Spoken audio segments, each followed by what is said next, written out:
Good morning dear students of class 5th. It is your English reader class. Today I am going to teach you chapter 7. Chapter name is It is Warm. Now let's start the chapter. Helen Keller was born in 1880 in America. Helen Keller America में 1880 में born हुई थी. When she was a little more than a year old, an illness left her both blind and deaf. जब वो बहुत छोटी थी तभी उन्हें एक बीमारी हुई, जब बहुत बीमार हुई और उसके बाद उन्हें ना तो दिखता था और ना ही उन्हें कुछ सुनाई देता था. मीन्स वो ब्लाइंड एंड डीफ हो गई. In spite of this she not only learn to speak but also had college education. इसके बाद भी उन्होंने ना केवल बोलना सीखा बल्कि कॉलेज की एजुकेशन भी प्राप्त की. After her illness, Helen Keller sat in her mother's lap or clung to her dress as she went about her household duties. जब वो बीमार हो गई और बीमारी के बाद हेलन केलर अपनी हमेशा मम्मी जो थी उनकी माँ थी उनसे क्लंग मीन्स चिपके रहना, उनके जो क्लॉथ थे उन्हें पकड़े हुए रहती थी, हमेशा उनसे चिपकी हुए रहती थी. जब भी वो जो उनकी माँ थी वो कोई भी घर का कार्य करती थी. Helen Keller's hand felt every object and noted every moment. Helen Keller के जो हाथ थे वो हर ऑब्जेक्ट को महसूस करते थे और वो हर जो मूवमेंट होता था, हर जो क्षण होता था उसको वो महसूस करती थी, उसको नोट करती थी. In this way she learn many thing. इन तरीक़ों से उन्होंने कई चीज़ों को सीखा. Soon she needed some kind of language and begin to make crude sign. जल्दी उन्हें किसी तरह की भाषा की ज़रूरत थी और उन्होंने जो कच्चे संकेत थे उन्हें बनाने स्टार्ट किए. A shake of the head mean no. सिर को हिलाने का मतलब होता था नो, क्योंकि वो ना तो सुन सकती थी और ना ही देख सकती थी. And A node yes. और एक नोड होता था जिसका मतलब होता था यस या हाँ. Pull meant come. खींचने का मतलब होता था आओ. And push go. और पुश का मतलब होता था गो जाओ. If she wanted a bread she would initiate the way we cut slice of bread and butter then. अगर उन्हें ब्रेड रोटी चाहिए होती तो वो शुरू करती थी कि हमें रोटी के टुकड़े कैसे लेनी है और उस पर इस तरह से बटर को लगाना है. Her mother was able to make her understand a good deal. उनकी जो माँ थी बहुत अच्छी तरह से उनको समझने में सक्षम थी. Keller always knew when her mother wished her to bring something and she would run upstairs और anywhere else she asked her to go. Keller को हमेशा से ये पता होता था कि जब उनकी माँ चाहती है कि वे कुछ लाएं या वे ऊपर की ओर दौड़ें और जाने के लिए कहें.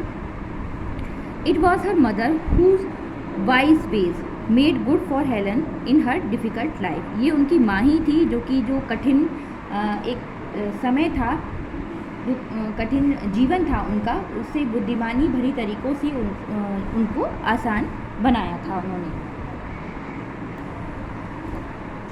Helen Keller could understand a good deal of what was going around her. Helen Keller अपने आसपास क्या हो रहा है इसे वो अच्छी तरह से समझ सकती थी. At 5 she learned to fold and put away the clean clothes when they were brought in from the laundry. जब वो 5 years की थी, 5 साल की उम्र में उन्होंने कपड़ों को फोल्ड करना और लॉन्ड्री से लाए गए जो साफ़ कपड़े होते थे उनको ठीक से रखना सीख लिया था.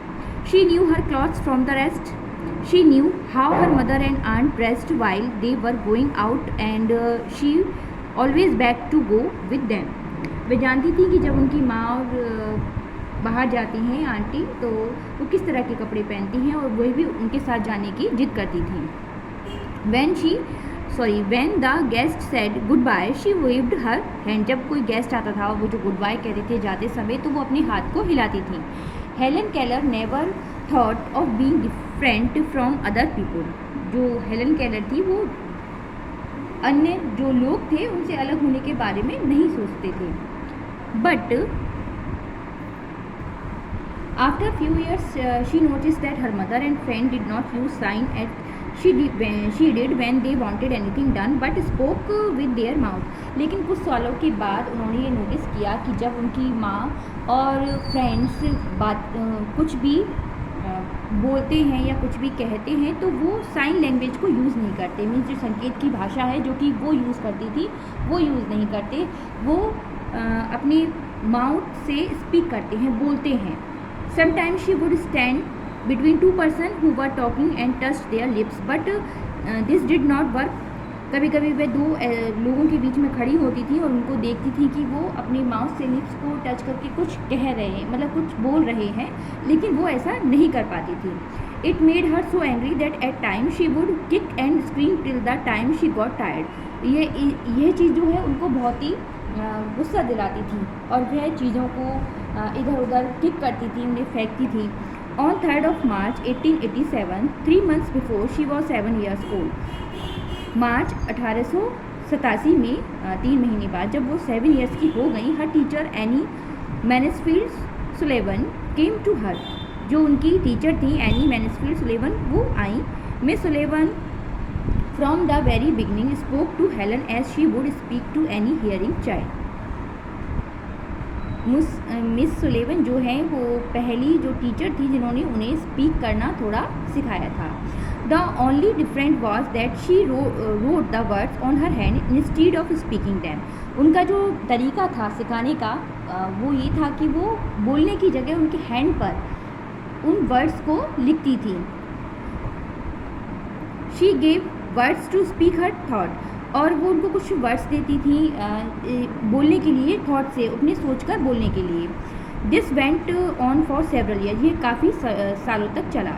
The next important step in her life was learning to read. जो नेक्स्ट जो इम्पॉर्टेंट स्टेप था वो था कि वो किसी भी चीज़ को रीड करना, मीन्स पढ़ना।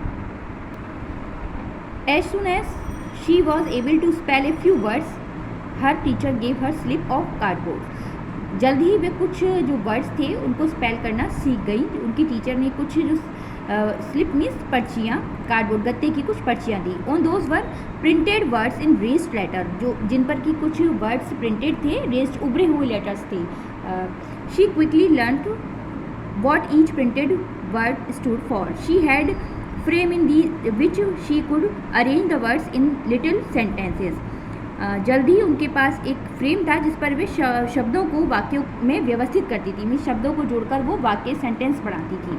Before putting sentence into the frame Helen used to make them with object. जो जिस ऑब्जेक्ट में जो सेंटेंस को फ्रेम करने से पहले वो उन ऑब्जेक्ट का यूज़ करती थी।